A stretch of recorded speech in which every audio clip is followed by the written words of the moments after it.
Gentlemen, we have all counsel, all parties back. Ms. Shoemaker, are you ready, ma'am?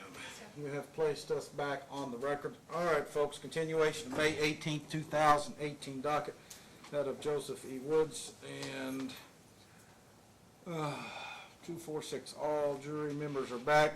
Ladies and gentlemen of the jury, this court respectfully admonished each of you not to discuss the matter amongst yourself or anyone else. Did any of you discuss this case at all? No. Thank you very much. Counsel, are you comfortable with that? Yes, Your Honor. Yes, Your Honor. Counsel, it's my understanding the Commonwealth has closed. Mr. Forman, are you ready, sir? Yes, Your Honor, we are. Okay, and Mr. Johnson, are you ready, sir? Yes, Your Honor. And Mr. Foreman, your first witness. Yes, sir. Yes, Your Honor. The defense calls Shauna Warfield to the stand. Mr. Bailiff, if you'll have her step in, please.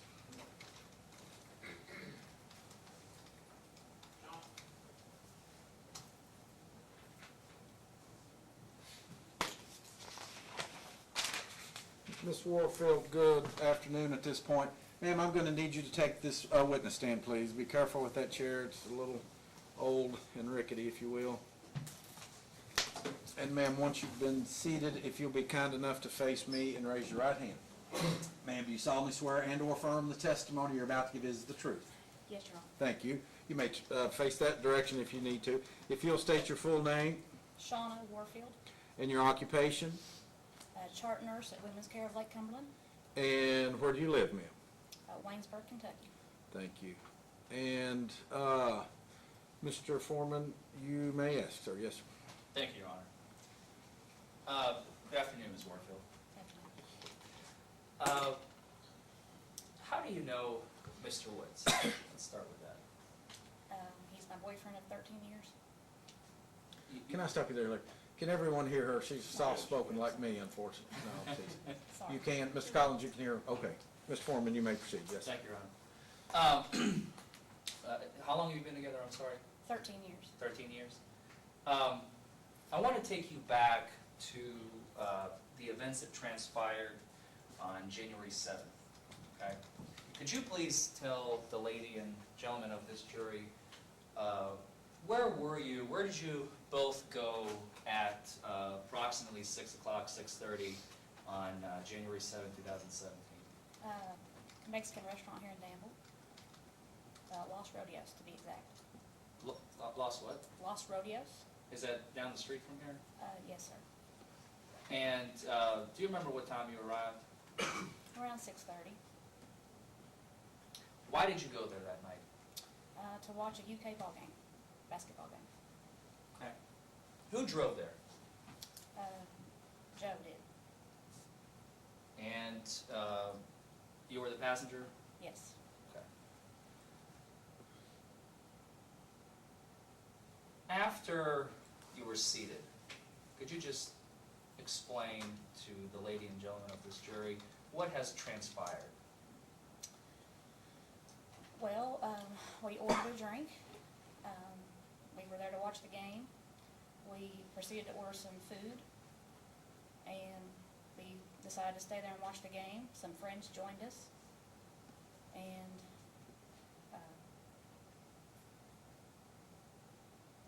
we stayed until the game was over. Did your boyfriend consume any alcohol during the game? Yes. Do you know how much he had to drink? 3 beers, How do you know that?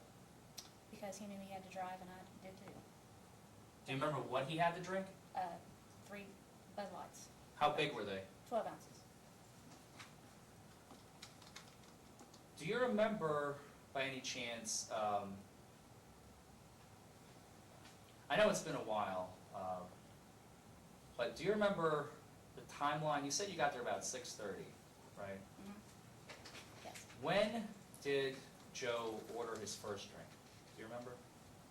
Well, shortly after we were seated, so 6:35, whatever time it took for the waiter to come take our order. Okay. And you stated he had a total of 3, correct? Yes.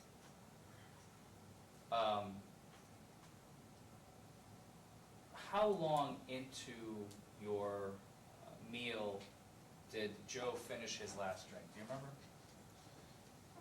Approximately 8. And why do you remember that? almost a year and a half ago. Why do you remember this? Because as I said, we knew that he had to drive home. Okay. At some point during the UK game, who won that game? Kentucky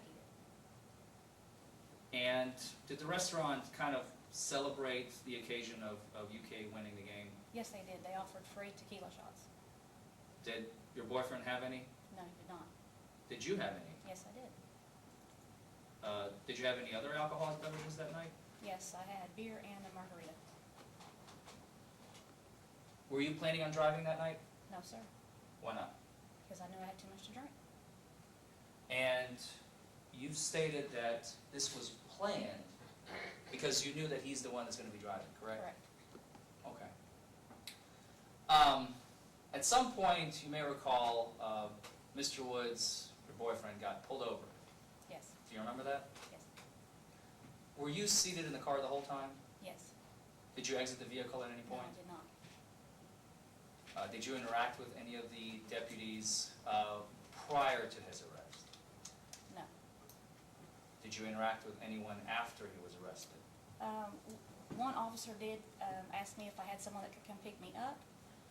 And when I told him it would take 30 minutes for someone to get there, he said that was fine. That was after Joe was placed under arrest.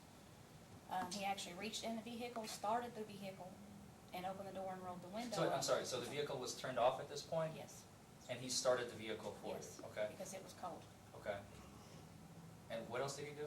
He actually opened the driver's side door to roll the window up so that it would stay warm in the car.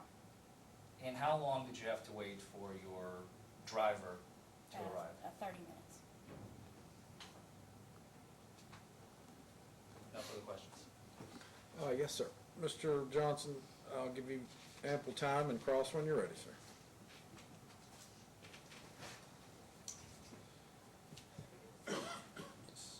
Ma'am, and what is your last name again, so I say this right? Warfield. Warfield, okay. Now, you stated that you all went to Los Rodeos. What was your, and you're from Waynesburg, is that correct? Yes. What was your reasoning for coming to Los Rodeos in Danville? Because we wanted to go out to eat and join some friends to watch the game. they And had- you knew that Joe, as you said, Joe was going to drive? Yes, And you thought it was appropriate that he consume 3 alcoholic beverages, is that correct? with a meal, yes, Okay. Now you remember very clearly that you stated that he stopped at approximately 8 p.m., is that correct? yes, No, January 7th, 2017, if my math serves me correct, that's almost 16 months ago, and you're able to remember that he stopped drinking about 8 o'clock? yes, because we knew he had to drive and we were allowing time before we had to leave the restaurant. And you checked your watch and said, oh, it's 8 o'clock, I know he's had to drive home, and so he's stopped drinking at this point, is that? Well, 8:15, it's around 8 o'clock, yes, sir, Okay. Do you remember what time that game started that night? 7, Would it be, you're stating that the game started at 7 o'clock? that's what I recall, that it started at 7, that's why we arrived at 6:30. So if we're able to Google it and we're to say that the game started at 8:30, you would think that is incorrect? Possibly. Okay.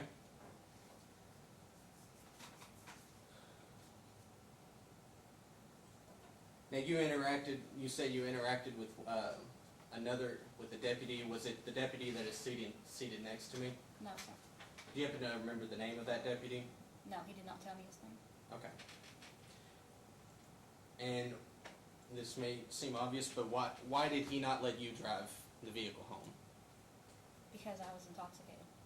Beyond the limit to drive? Yes, sir. Okay.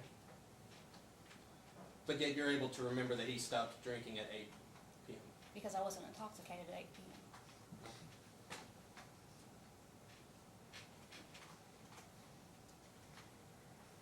What time did you all leave? Around 10:30. Okay. I have no further questions at this time. Yes, sir. Mr. Foreman, any redirect, sir? No redirect, Your Honor. Thank you. Ma'am, you may step down. Mr. Foreman, you're not asking she be released. Unless Commonwealth objects, I believe that she may be, I'm not going to subject her to recall unless the Commonwealth is. I won't subject her to recall. Ms. Warfield, I'm going to have to ask you to step back outside in the hall. If, Mr. Foreman, you're formally asking the court to consider releasing her, I've got no objection to that. Yeah, we can release her, Your Honor. Whether, Ms. Warfield, what that means is that you're free to go if you wish. However, if you do remain in the courthouse or hall, do not discuss the case, please. Yes, sir. Thank you. And then, Mr. Foreman, next witness, if any, sir. Yes, Your Honor. The defense calls Mr. Woods to the stand. Mr. Woods, if you'll be kind enough to take the witness stand, please.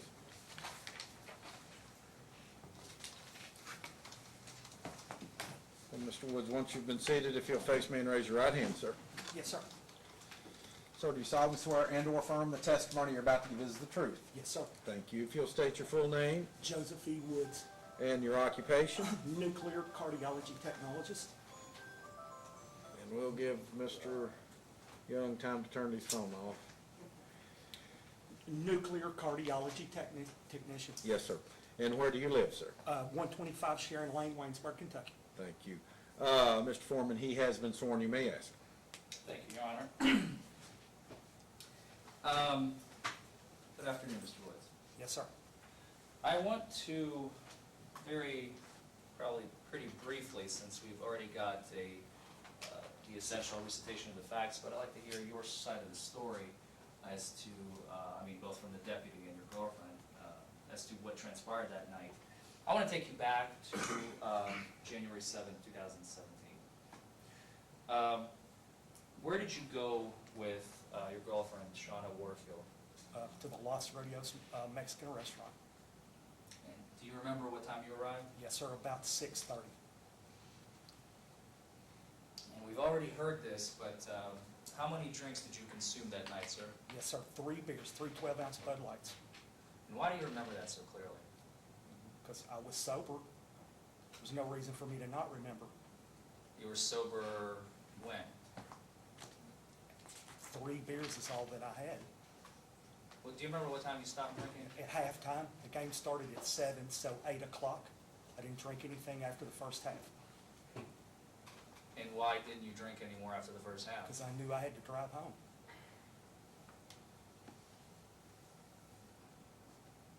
What, do you remember getting pulled over Yes, on sir. the way home Yes, sir. around about 10:54 p.m., I believe it says in the citation? Yes, sir. Does that sound about right? Yes, sir. So that would be almost 3 hours after your last drink. Yes, Is sir. my math correct there? Yes, sir.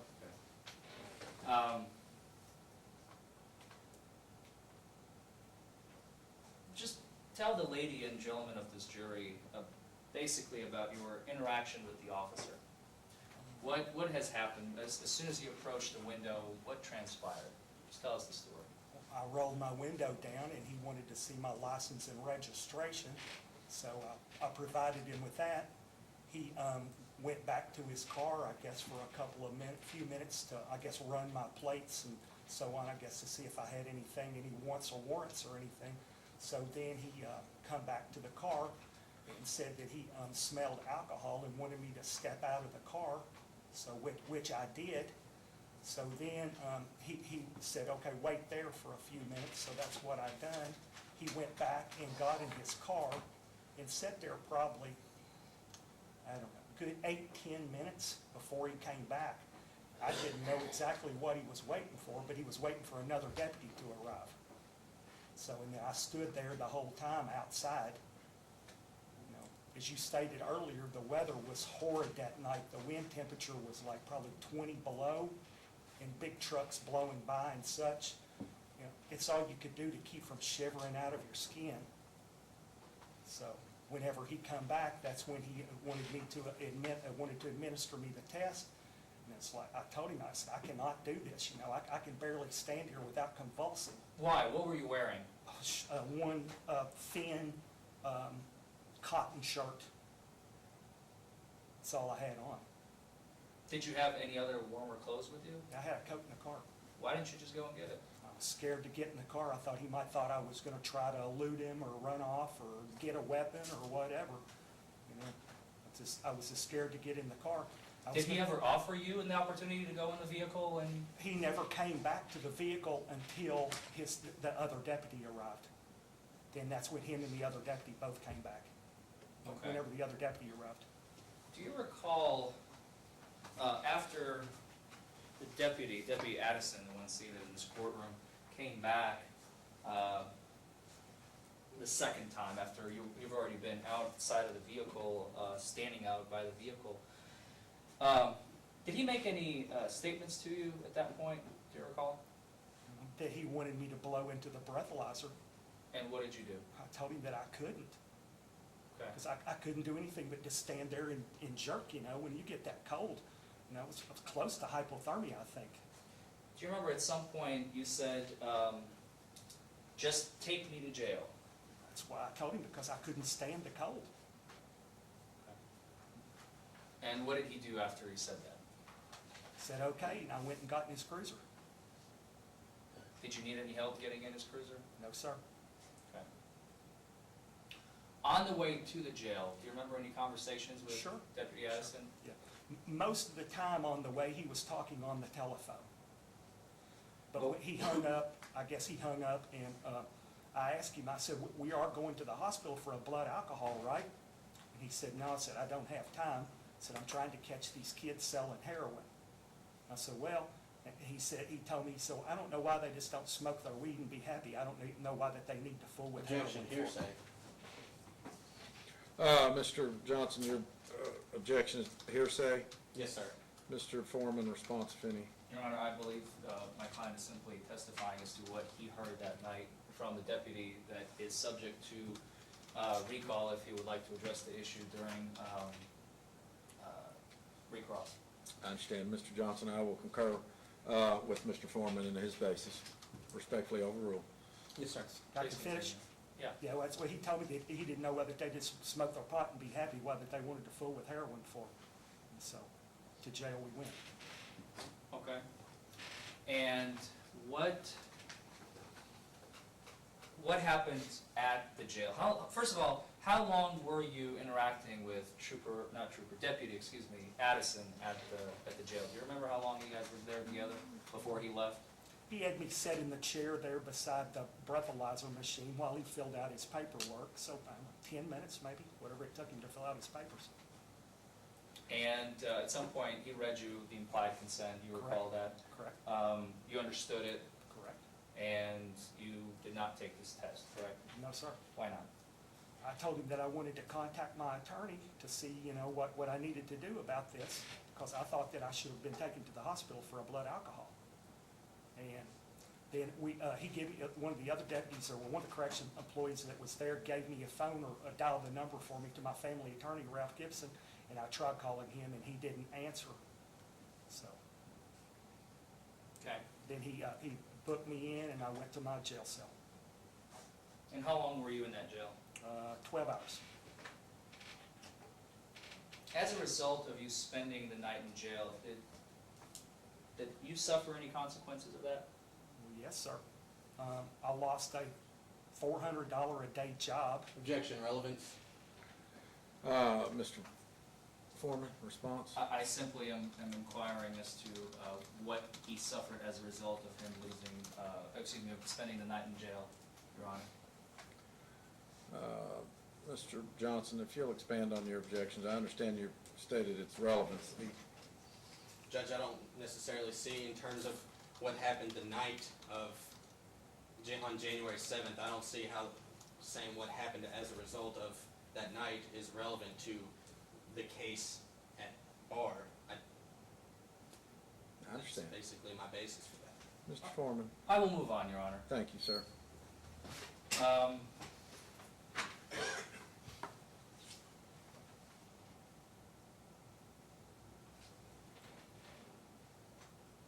And just to reiterate about the weather, I think we kind of touched upon it, and I said it in my opening, but you, Let me stop you there. Mr. Hubbard, you're not to take notes, sir. Thank you. You may proceed. I'm sorry, Your You're, Honor. Threw me off. Weather. Did you have an opportunity to look up what the weather was like on that day, January 7th, 2017? Yes, sir, very well did. What do you remember? What was it? The temperature was 9 degrees, the wind chill was 22 below, and that was the sustained wind that was about 20 miles an hour, okay? And that's not counting the semis blowing by while I was standing there at however many miles an hour that they were going. So to my estimation, I'd say it was 30 degrees below. And jumping forward to the jail, did the deputy ever offer for you to perform field sobriety tests where it was warm, dry, well lit? No, sir. No further questions? Mr. Forman, I'm sorry, no further questions? No further questions. Okay. Mr. Johnson, I'll give you a moment, then cross when you're ready. Yes, sir. Now, you stated that you stopped drinking after the first half. Yes, sir. Now, if one of us were to Google the start time for that game, and that was 8:30, would that No, be sir. incorrect? That is incorrect. The game started at 7 o'clock. They played Arkansas. So 16 months ago, you're able to remember that it Sure. started? 'Cause- Sure. Okay, Seems like yesterday. okay. Now, you've indicated that it was cold that night, correct? Yes, sir. And was the officer ever impolite or rude to you? Did he act professional? Other than him asking me to perform the field sobriety test But and such. that's, is that improper? No, sir. Is that him operating pursuant to his procedure? Yes, sir. Okay. Yes, sir. No, he was So not he mean was to me. polite? Your Honor, if I may interject, this is starting to sound a little bit more argumentative. If my client can answer the question, he's been trying at least 2 questions now to answer, and Mr. Johnson keeps interrupting. I'm going to ask the court that to contain Mr. Johnson, please. Well, I understand your objection. I don't know if it's containing him. That may be a harsh term. My apologies. I think we were having just back and forth, just trying to establish that it was proper procedure. I think Mr. Foreman, his questioning demeanor is somewhat, I'm used to it, maybe not necessarily you. Mr. Johnson, if you'll ask the question and respectfully allow Mr. Woods to have a moment to answer, Yes, please. sir. So was there anything that would indicate that Deputy Addison was improper or acted unprofessional? Leaving me stand outside for 10 minutes plus in that temperature, yes, sir, that is very unprofessional. He could at Okay. least let me sit in his car. Now, did you ask if you could have a coat? He Did was you in- ask if he could get into his car? He never came back until the other deputy arrived. And did you ever ask if you could get a coat? No, sir. Okay. Did you ask if you could be placed into one of the cars just to warm up? He told me to stand right there, and that's what I did. But did you ever ask, You Who could- was I gonna ask? He was in his car. when he came back, did you ever ask if you could just warm up a bit if you were gonna perform any of these tests? He, I'm just asking a simple yes or no question. no, Okay.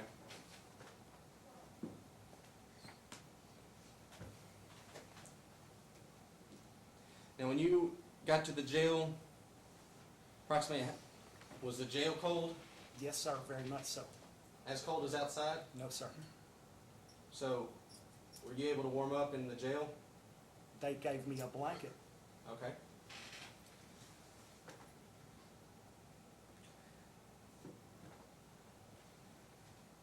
Now, so you were able to, approximately how long were you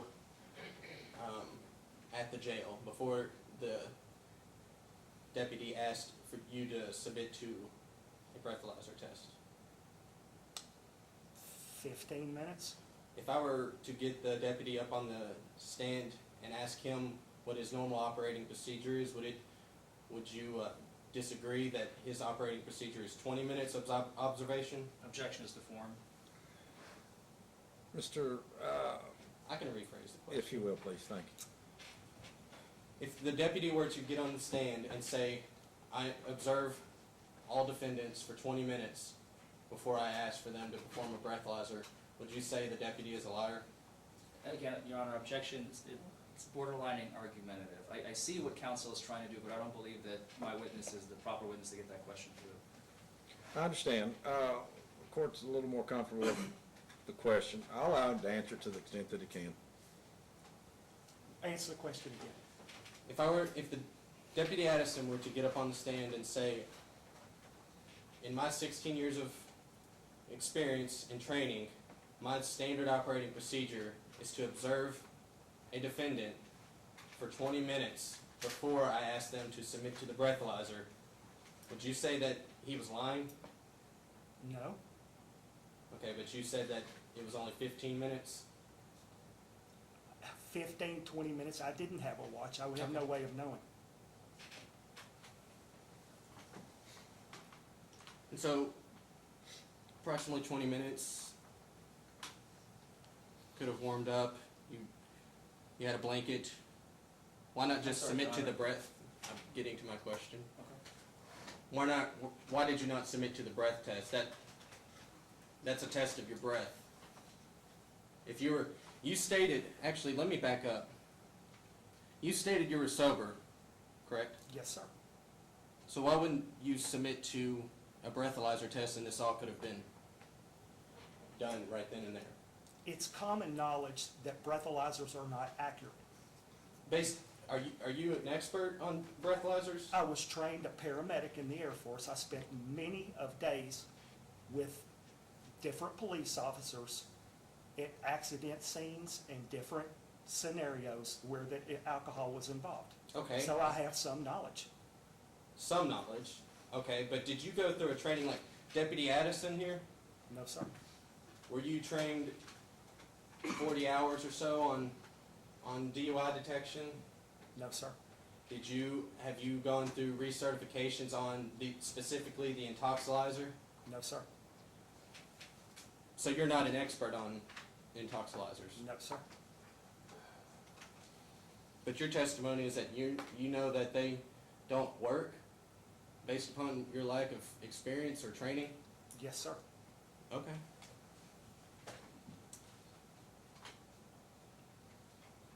And that's why you didn't submit to a breathalyzer in this case? I was agitated because he would not take me to the hospital for a blood alcohol. Blood alcohol is the only true means of determining BAC. Okay, so if I were to get the deputy up on the stand, you would say that he was lying if he were to say that you never asked for a blood test? He has already been asked that, and he said he didn't recall. Is that not correct? Mr. Woods, you don't get the opportunity to ask questions. Yes, sir.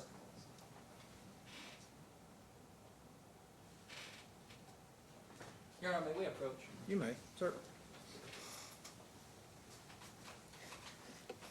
Mr. Woods is referring to is during the meet of cross-examining Deputy Addison, he made it clear that he did not recall pretty much any of the conversation that transpired. That's what he was answering. So I just wanted to make it clear to opposing counsel. I understand, sir.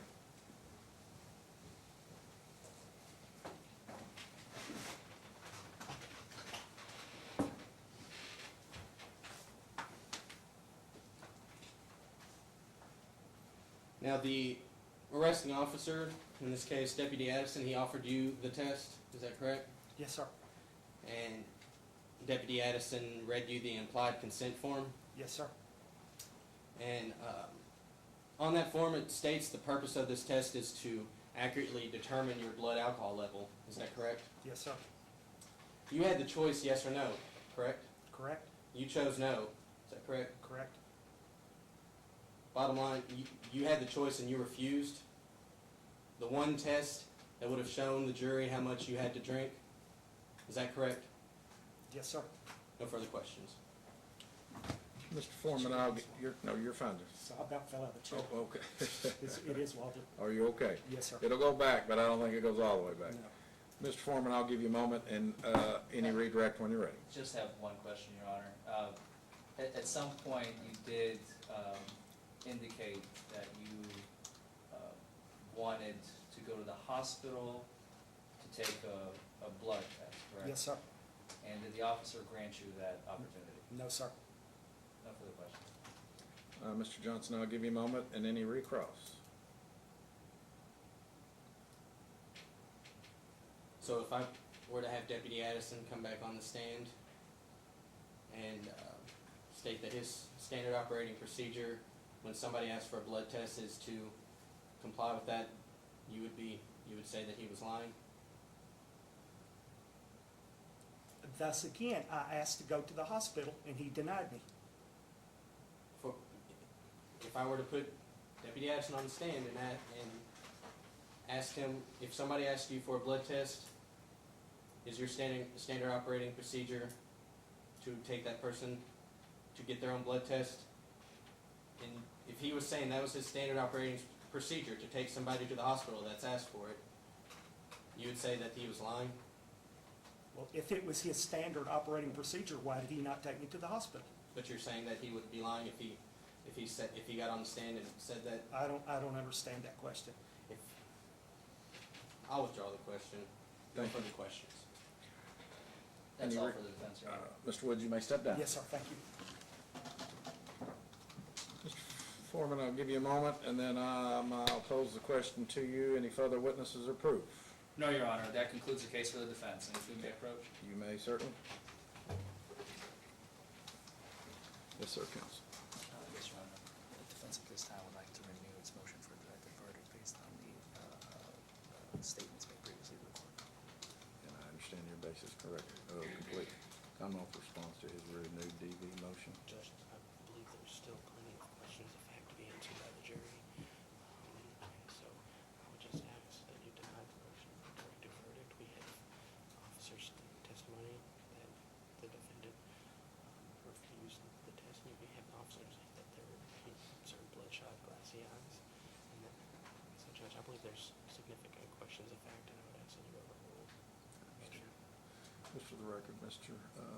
Forman, the court will rely basically on the motion and the basis stated earlier by the Commonwealth. I will concur to some extent that there is additional evidence, I think sufficient to respectfully overrule your motion for correct verdict that's noted on the record. Anything further? No, Your Honor, the word for closing. Okay. You need a recess or? I would prefer 5 to 10 minutes, and more than that. Judge, will we be offered a rebuttal? Oh, yes, I'm sorry, they're entitled for both. Okay. We're all getting a little excited. All right, thank you, counsel. Thank you, Your Honor. At this point, Commonwealth, any rebuttal witnesses, sir? Yes, sir. I would, just very briefly, I would have Deputy Keith Addison take the stand. Deputy Addison, if you'll take the, retake the stand, please. Deputy, I will have to re-administer you the oath, please. Yes, sir. If you'll raise your right hand again, sir. Sir, do you solemnly swear and/or affirm the testimony you're about to give is the truth? Yes, sir. If you'll restate your name and occupation, please. Keith Addison, Deputy Sheriff, Boyle County Sheriff's Office. Mr. Johnson, he has been re-sworn, you may ask. Yes, sir. Deputy Addison, we've heard some statements you may have made that night. Do you happen to recall those statements? I don't recall those, no. Okay. If somebody were requesting that a sample of their blood be taken, what would be your normal operating procedure? Objection, speculation. I'm asking for his standard operating procedure. This officer is trained. He's trained, he's had 16 years of experience. I would like to think that he has a standard operating procedure for performing DUIs. He has stated earlier that he has done hundreds of DUI arrests and DUI investigations. I don't believe it would be speculation at all. And, Your Honor, my brief response You may. is simply, we're dealing with a particular case here. There may be standard operating procedures in place. The council is not denying its existence, but I believe it is not relevant pursuant to this case. All we are talking about here is what occurred in this case, and the deputy has clearly already stated he does not recall what he has done.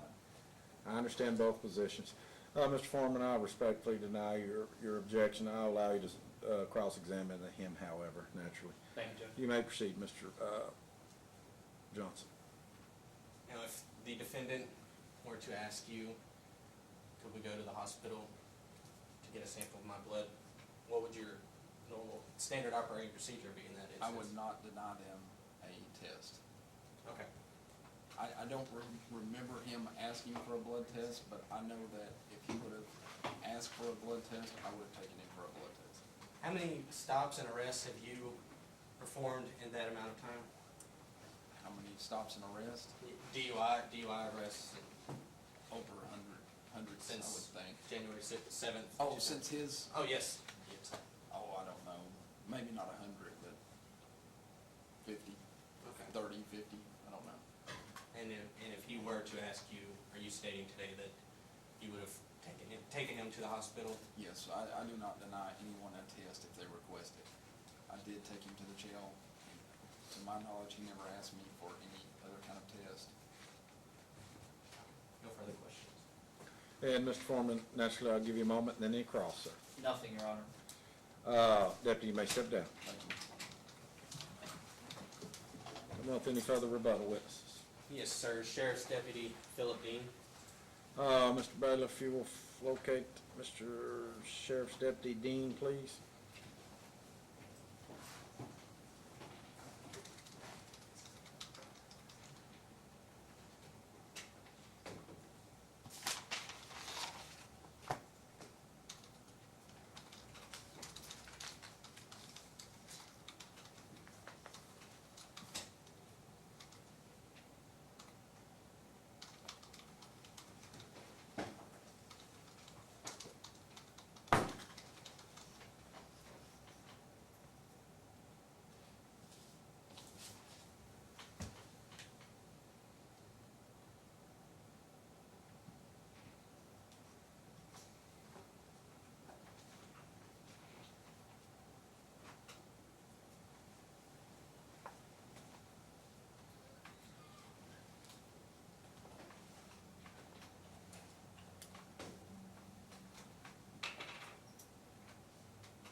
Deputy Dean, I need you to take the witness stand, please.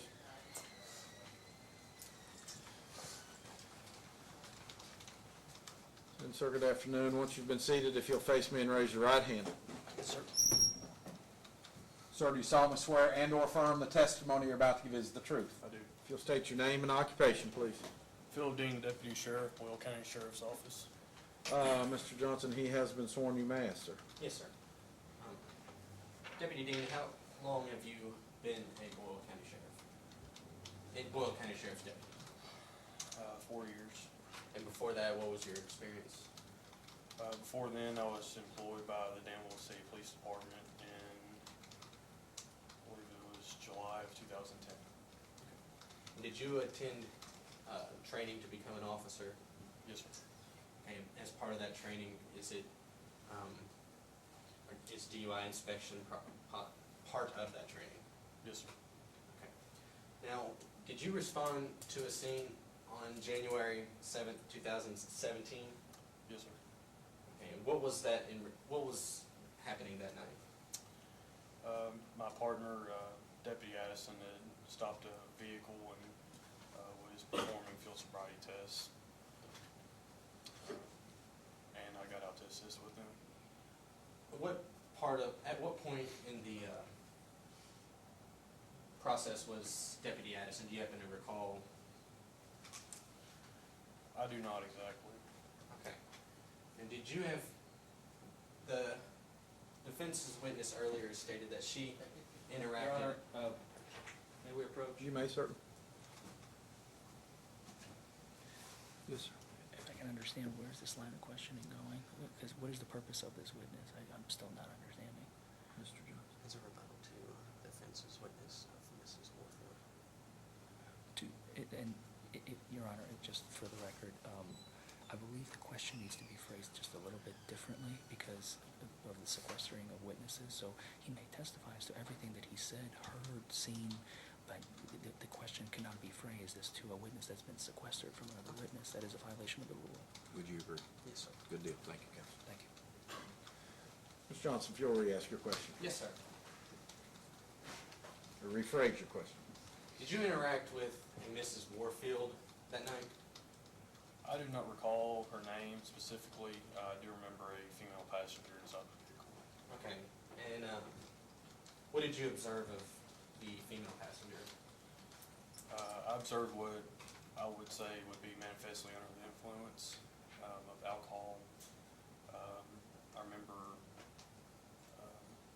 I don't exactly remember. I do remember her asking her to call for a ride. Okay, and so what exactly do you mean by manifestly under the influence? It could be slurred speech.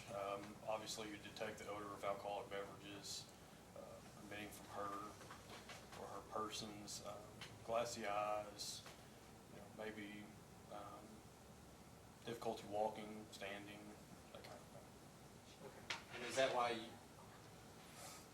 would you, if she was not manifestly under the influence, would you have allowed her to drive the vehicle home?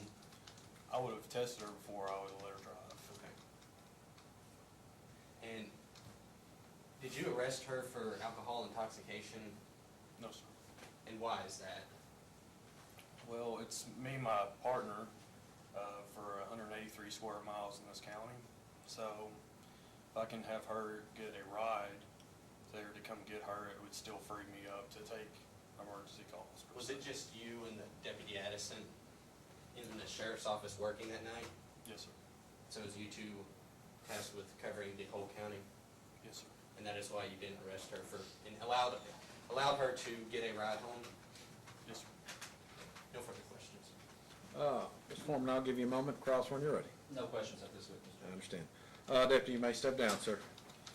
If you'll be kind enough, Deputy, are you asking you be considered to be released? I'm sorry. Deputy Dean, I'm talking to you. Are you asking for the court to consider to release you? You may not know the answer. Are you asking him to be released? That is fine, Judge. Mr. Foreman, any objection? No, Your Honor. Deputy, you may return to duty. Thank you. Mr. Johnson, any further rebuttal? No, sir.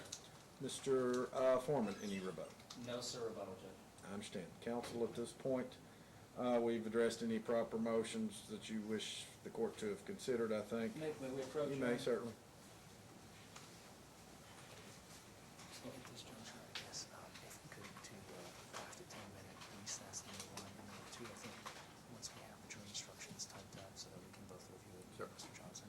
I'll give you all 10 minutes to prepare for closing, and then once you're ready, just find my chambers and we'll go over the instructions before we come back in, okay? Oh. You're okay with that? Is that perfect? Thank you, Okay. Judge. Ladies and gentlemen of the jury, we're going to take about a 10-minute recess. Going to allow counsel to gather their thoughts. I'm going to go over the jury instructions and make sure they're done properly. We're going to come back in about 10 minutes and finalize this case, okay? So you're free to stay in this courtroom if you wish. If you wish to walk around, go to the restroom, get something to drink, that is fine. Once again, I must admonish you, do not discuss this case amongst yourself or anyone else. Counsel, I'm going to try to alleviate any anxiety Mr. Hubbard or Mr. Young may have. You're not allowed to take notes, Mr. Hubbard, and no offense with the phone. Not mad at you, just concentrate on this case, okay? Thank you, folks. We'll stand in recess for about 10 minutes.